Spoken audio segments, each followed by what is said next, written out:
TDP సమీక్ష సమావేశంలో చంద్రబాబు నాయుడు మీడియాతో మాట్లాడుతున్నారు. ప్రత్యక్ష ప్రసారం ద్వారా ఇప్పుడు చూద్దాం. 16వ తారీఖు తర్వాత దీపావళి పండుగ జరుగుతుందని చెప్పి చాలా స్పష్టంగా అప్పీల్ చేశాను. అవి రెండు ఒక పార్ట్ అయితే అయిపోయింది, కానీ రెండో పార్ట్ 16వ తారీఖు జరుగుతుంది. తప్పకుండా తెలుగుదేశం పార్టీ మహాకూటమి గెలవడం ఖాయం. అది జరుగుతుంది. దీపావళి కూడా మనం జరుపుకునే అవకాశం వస్తుంది. అయితే ఇక్కడ నేను మళ్ళా గొడవది నేను మిమ్మల్ని అందరినీ ఒకటే రిక్వెస్ట్ చేస్తున్నాను. నేను పదే మీటింగులో చెప్పాను, పాలసీలు మీరు చూశారు, చాలా స్పష్టంగా మన పాలసీలు మనం ఇవ్వగలిగాం. అవన్నీ కూడా ప్రజల్లో అన్ని రాజకీయ పార్టీల కంటే తెలుగుదేశం పార్టీ కానీ మహాకూటమి కానీ ఎన్నికల్లో మన పాలసీలో ముందు పోగలిగాం. ప్రజలు కూడా ఆమోదం తెలిపే పరిస్థితికి వచ్చారు. మన పాలసీల వల్ల ప్రజల్లో ఒక నమ్మకం ఏర్పడింది. ఆ పాలసీల వల్ల చాలా వరకు ఓటర్లు కూడా ప్రభావితం అయ్యే అవకాశం వచ్చింది. అయితే ఆ సందర్భంగా ఇది అమలు చేసింది మీరే చేశారు కాబట్టి ఎవరెవరు బాగా చేశారు, ఈ 20 రోజులు 10 రోజులు మీరంతా మొదటి విడతలో ఉన్నారు. మొదటి విడతకైతే మీకు 10 రోజులు కూడా టైం దొరకలేదు, చాలా తక్కువ టైం దొరికింది. ఆ తక్కువ టైంలోనే చాలా సమర్థవంతంగా పనిచేయగలిగారు.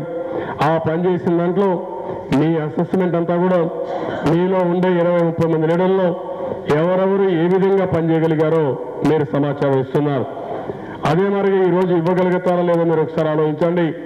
నేను గ్రామ స్థాయిలో ఉండే లీడర్షిప్ను కూడా అసెస్ చేయాలనుకుంటున్నాం. ఏ గ్రామంలో ఎవరెవరు ఉన్నారు, ఎవరెవరు యాక్టివ్గా పనిచేశారు, ఆ గ్రామంలో ఓటింగ్ ప్యాటర్న్ ఏ విధంగా వచ్చింది, అంటే మన నాయకుల వల్ల మంచిగా అంటే పాజిటివ్గా ఓటింగ్ ప్యాటర్న్ వచ్చిందా, లేకపోతే ఇంకా అవకాశం ఉండి దాన్ని ఎన్కాష్ చేసుకోలేకపోయామా, అది ఏ విధంగా చేయాలో చేయడం కోసం కూడా మనం ముందుకు పోతున్నాం. అయితే ఈరోజు మీరందరూ చేసిన తర్వాత మాకు కూడా ఒక అవగాహన వస్తుంది. దీన్ని మధ్యాహ్నం మళ్ళీ ఏ విధంగా రిఫైన్ చేసుకుంటామని చెప్పి కూడా నేను మీకు తెలియజేసుకుంటున్నాను. ఇంకో పక్కన మీరు చూస్తే కౌంటింగ్ ఏజెంట్ల నియామకం అయితే ఓట్ల లెక్కింపులో తీసుకోవాల్సిన చర్యలపైన కూడా మేము ఒక ఫార్మేట్ తయారు చేశాం. ఇది కూడా మీకు ఇస్తాం. ఇది మీరు చదవాల్సిన అవసరం ఉంది. లాస్ట్ టైం కూడా మేము ఎక్కడైతే మీ అందరికి కూడా గైడ్ లైన్స్ ఇచ్చాం, అభ్యర్థులకైతే చెక్ లిస్ట్ ఒకటి ఇచ్చాం. నామినేషన్ వేసేటప్పుడు ఏ విధంగా సంతకాలు పెట్టాలి, ఏమేమి ఫార్మాలిటీ పూర్తి చేయాలి, ఏ విధంగా ముందు పోవాలన్నీ ఇచ్చాం. కానీ అభ్యర్థులందరూ కానీ ఒకసారి చదువుకోనంటే ఆ ఒక్క సీటు కూడా ఎక్కడైతే నామినేషన్ వేశారో ఆ సమస్య కూడా వచ్చేది కాదు.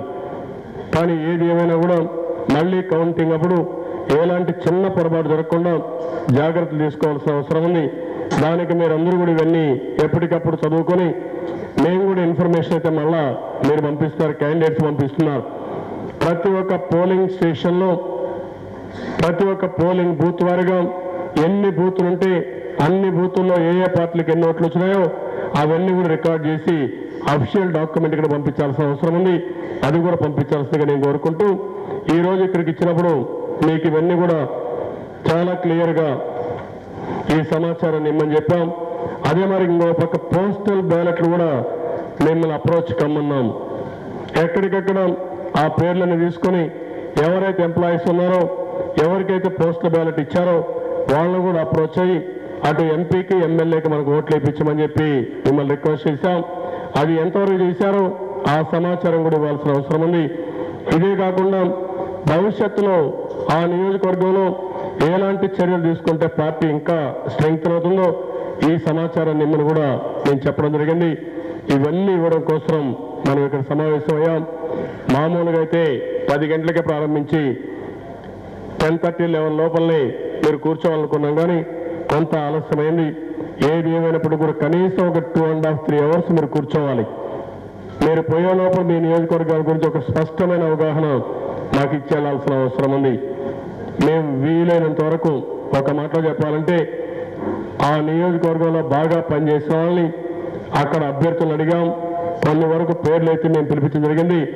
దీంట్లో ఇంకా ఏమైనా సూచనలు ఇంకా బెటర్గా ఏమైనా చేయగలిగితే ఆ సూచనలు కూడా 10 నిమిషాలు ఇద్దరు అదైన తర్వాత ఇండివిజువల్గా మీకు కేటాయించిన ప్రదేశాలకు వెళ్ళి అక్కడ సమీక్ష జరుగుతాయని కూడా నేను మీకు తెలియజేసుకుంటూ మరొకసారి ఈసారి మనం సమీక్ష చేయడం నేను ఒకటే మీ అందరినీ రిక్వెస్ట్ చేస్తున్నాను. ఇంతవరకు ఎప్పుడు కూడా ఇంత డీటెయిల్డ్ సమీక్ష జరగలేదు. మామూలుగా అయితే ఎన్నికలు అయిన తర్వాత అయితే కావాలని ఒకరినొకరు నిందించుకోవడం కోసం ఓడిపోయిన అభ్యర్థి క్యాడర్ని నిందించడం, లేకపోతే కొంతమంది కావాలని ఇంకొకరి పైన పెట్టే పరిస్థితి వస్తుంది. అట్లా కాకుండా ముందుగానే మీ అందరిని రమ్మని మీ అందరి దగ్గర సమాచారం తీసుకొని ఏమేం చేయాలో మేము ఒక రికార్డు పెట్టుకొని మళ్ళీ వచ్చిన రిజల్ట్స్కు దీనికి బేరే చేసుకొని ఎవరెవరి కాంట్రిబ్యూషన్ ఎంత ఉంది, ఎవరెవరి వల్ల పార్టీకి బాగా లాభం పొందింది అవన్నీ కూడా అనలైజ్ చేస్తున్నాం. ఆ విధంగా అనలైజ్ చేసి లీడర్లు ఎవరైతే ఉన్నారో, సీనియర్ లీడర్స్ ఎవరైతే ఉన్నారో వారిని ఏ విధంగా గుర్తించాలి, గ్రామ స్థాయిలో ఉండే కార్యకర్తలను ఏ విధంగా గౌరవించాలి, ఇవన్నీ చేయడం కోసం ఈ కార్యక్రమాన్ని పెట్టుకున్నామని చెప్పి తెలియజేసుకుంటూ మరొకసారి ఈ సమీక్షా సమావేశాలకు ఇచ్చేసిన మిమ్మల్ని అందరినీ పేరు పేరున మనస్ఫూర్తిగా అభినందిస్తూ అందరికీ నమస్కారాలు. జై హింద్.